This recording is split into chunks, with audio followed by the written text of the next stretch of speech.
As you know well, the issue of sharing the burden has been a slogan of the Yair Lapid's party, and indeed they are trying to work out formulas to bring Haredim into the army and so forth. That's important. But believe me, that in the end, the key is the labor force. And if the Haredim will be integrated into the labor force, their children will already participate in all of the other stuff, including the army. Okay? And again, you cannot do it unless you get a proper education. And we know that they are not getting a proper education. The Haredim men clearly not, because they study in yeshivot and they don't get the kind of education we need for the 21st century in terms of language skills, mathematics, science, etc., etc. And it's also true that the Arab citizens of Israel don't get a proper education, either not as bad as with the Haredim, but nevertheless, that's a big issue.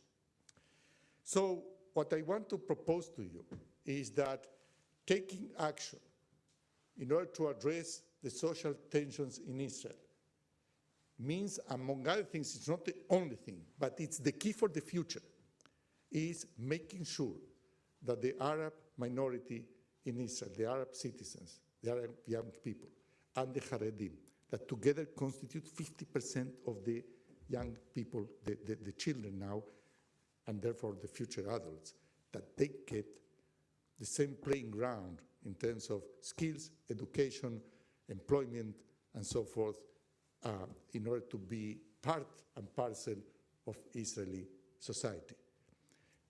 Nothing else will work if you don't do that. If you do that, then you will need to do lots of other things as well. There are other issues. But that's a precondition for everything else. So we need to provide for equal opportunities to upward mobility, etc. And beyond that, we have to realize that although we are different in many ways, culturally and language-wise and so forth, we need to expand the common denominator between us and all the other groups, be it Haredim or be it Arabs. Let me tell you something personal. You know, until I went into public service, I lived in the academic milieu. I was very comfortable in the Tel Aviv University, as much as at Harvard or Stanford. But, you know, I really didn't know Arabs in Israel. I didn't know Haredim at all. I never met Haredi people, really. I mean, in all my years in Israel. And I say, how can it be? How can it be that, you know, I live in a society that I never met a third of it? Okay, this is something very wrong with it.